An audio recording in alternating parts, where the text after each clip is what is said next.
BA part 1 में पढ़ रहे छात्र पॉलिटिकल साइंस का आज क्वेश्चन आंसर कर ले, क्योंकि गांधीवाद से आप क्या समझते हैं ये क्वेश्चन बार बार आपके एग्जाम में पूछे जाते हैं।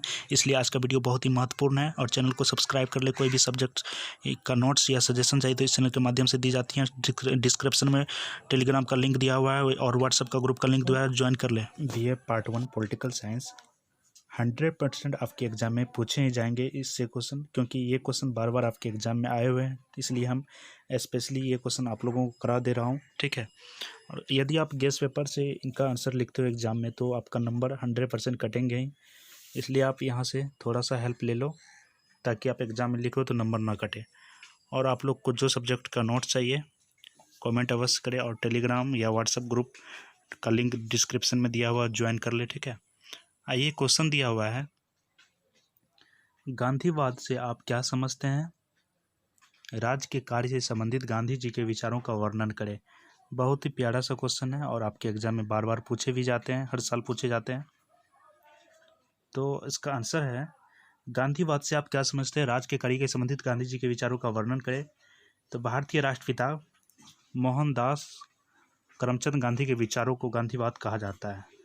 तो भारत के राष्ट्रपिता जो है वो महात्मा गांधी हैं और महात्मा गांधी के पूर्ण यानी कि पूरा नाम जो है मोहनदास करमचंद गांधी। ठीक है, तो भारतीय राष्ट्रपिता मोहनदास करमचंद गांधी के विचारों को गांधीवाद कहा जाता है। ये इतना दूर पॉइंट हमें मुझे याद रखना। अब दूसरा पॉइंट यहाँ शुरू करते हैं। गांधी जी ने किस प्रकार का संगठन का काम नहीं किया? गांधी जी जो थे किसी प्रकार का संगठन का काम नहीं किया। महात्मा गांधी के विचारों को शंकर राव, महात्मा गांधी के जो विचार थे उनका जो स्टेटस था वो शंकर राव, जयप्रकाश नारायण इत्यादि ने उनके विचारों की व्याख्या की कर नई विचारधारा का सृजन किया। यानी कि महात्मा गांधी के जो विचार थे उनको शंकर राय और जयप्रकाश नारायण ने विचारों की व्याख्या कर नई विचारधारा का सृजन किया। गांधी जी ने स्वयं कहे थे, गांधी नामक कोई वस्तु नहीं है, गांधी नामक कोई वस्तु नहीं है और ना मैं अपने पीछे कोई संप्रदाय छोड़ना चाहता हूँ। जैसे बहुत ऐसे संत थे, जैसे कि बहुत सारे आपके कस्बे में गांव में बहुत ऐसे संत होंगे, सुनने में आया को होगा कि वो अपना संप्रदाय छोड़ते गए। तो लेकिन गांधी जी का वो विचारधारा नहीं था। ठीक है, गांधी जी नामक कोई वस्तु नहीं है और ना मैं अपने पीछे कोई संप्रदाय छोड़ना चाहता हूँ। ना ही मेरा ये दावा है कि मैंने किसी नए तत्व या सिद्धांत का आविष्कार किया हूँ। मैंने तो सिर्फ सत्य को अपने नित्य के जीवन से और प्रतिदिन के प्रश्नों पर अपने ढंग से उतारने का प्रयास मात्र किया हूँ। कहने का मतलब ये है कि वो कोई आविष्कारक नहीं थे, ना ही कोई बड़े वस्तु थे। वो अब खुद को इतना एक आम व्यक्ति घोषित यानी कि करते हैं। ठीक है, वो प्रतिदिन अपने जीवन यानी कि लाइफ स्टाइल में, दिनचर्या में वो सत्य का ईमानदारी से पालन करते थे। ठीक है, तो प्रतिदिन प्रश्नों पर अपने ढंग से उतारने का प्रयास मात्र किया है।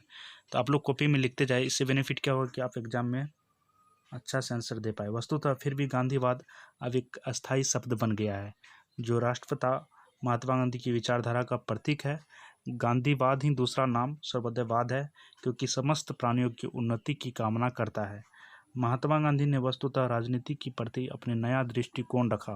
ठीक है प्यारे दोस्तों, तो अपना दृष्टिकोण जो रखा है वो देख लेते हैं। उनके अनुसार धर्म और राजनीतिक पृथक नहीं है। धर्म जो है वो राजनीतिक से अलग नहीं है। जब हम कहीं राजनीति करते हैं तो वहाँ कहीं ना कहीं धर्म को जोड़ते हैं। पृथक का मतलब होता है अलग, अलग नहीं है। धर्म रहित कोई राजनीति नहीं है, धर्म से रहित कोई राजनीति भी नहीं है। धर्म रहित राजनीति मौत का एक फंदा है। जो धर्म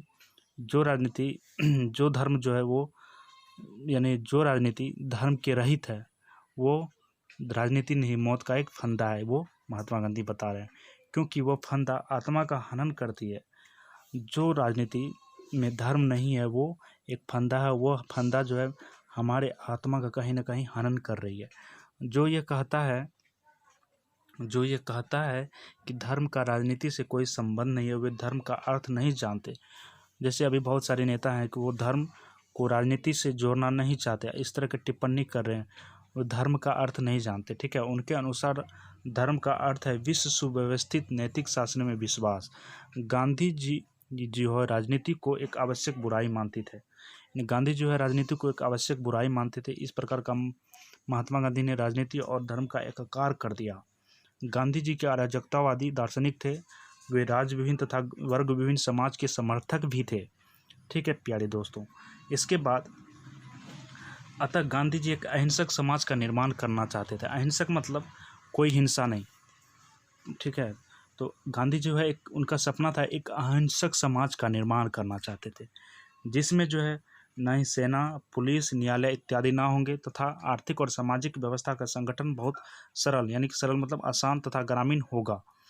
वो एक अहिंसक समाज का निर्माण करना चाहते थे, जिसमें जो है जब अहिंसक समाज का निर्माण होगा तो लाजमी सी बात है ना ही सेना होगी, ना पुलिस होगी, न्यायालय आदि ना होंगे और आर्थिक सामाजिक व्यवस्था का संगठन बहुत आसान होगा तथा ग्रामीण होगा। ठीक है, नेक्स्ट पॉइंट देख लेते हैं। महात्मा गांधी राज्य को एक साधन मानते थे। राज्य को वे कम से कम शक्ति देने के पक्ष में थे, राजनीतिक शक्ति का विकेंद्रीकरण के पक्ष में थे। स्वशासन व्यवस्था अत्यंत शोचनीय होगी, जिसमें लोग अपने व्यक्तित्व जीवन के प्रत्येक पहलू पर सरकारी नियंत्रण की आशा रखें। जितना ही राज्य हस्तक्षेप कम होगा, नागरिकों की स्वतंत्रता उतनी ही अधिक होगी। कहने का मतलब यह है कि जितना ही राज्य का हस्तक्षेप कम होगा, राज्य अपना हस्तक्षेप कम कर दे, नागरिकों की स्वतंत्रता जो है उतनी ही अधिक होगी। उनके अनुसार राज्य गांधीवादी राज्य के केवल निम्नलिखित कार्य हैं। तो गांधीवादी जो राज्य हैं उनके निम्नलिखित कार्य देख लेते हैं। पहला है स्वशासित पंचायतों की स्थापना करना। ठीक है, दूसरा है सार्वजनिक सुरक्षा तथा विकास का प्रबंध करना। तीसरा है पुलिस तथा फौज का प्रयोग केवल हिंसात्मक परिस्थितियों में करना। पुलिस तथा फौज अभी जो है छोटी सी बात में भी हम लोग पुलिस ये वगैरह वगैरह एक्सेट्रा एक्सेट्रा, लेकिन गांधी जी का कहना था कि हिंसात्मक परिस्थितियों में ही पुलिस का तथा फौज का प्रयोग करेंगे। समाज के प्रत्येक वर्ग को अपने कर्तव्यों की पूर्ति हेतु प्रयत्नशील रखना होगा। घरेलू उद्योग धंधे एवं ग्राम सुधार योजनाओं को प्रोत्साहित करना होगा। समाज के प्रत्येक सदस्य के लिए एक पौष्टिक भोजन, समाज के प्रत्येक सदस्य यानी कि समाज का हिस्सा आप भी हैं और भी सदस्य हैं, तो उनके लिए पौष्टिक भोजन, स्वच्छ निवास, शुद्ध जल, समुचित वस्त्र, शिक्षा व चिकित्सा का प्रबंध करना अति आवश्यक है। तो इससे भी अच्छे अच्छे क्वेश्चन हम आपको इस चैनल के माध्यम से प्रोवाइड करवाएंगे। तो चैनल को सब्सक्राइब कर ले और कमेंट करके अवश्य बताएं कि आपको कौन सा सब्जेक्ट का नोट्स चाहिए, कौन सा सब्जेक्ट का क्लास चाहिए, और आप लोग ज़्यादा से ज़्यादा जुड़े। Thanks for watching. मिलते हैं अगले वीडियो में।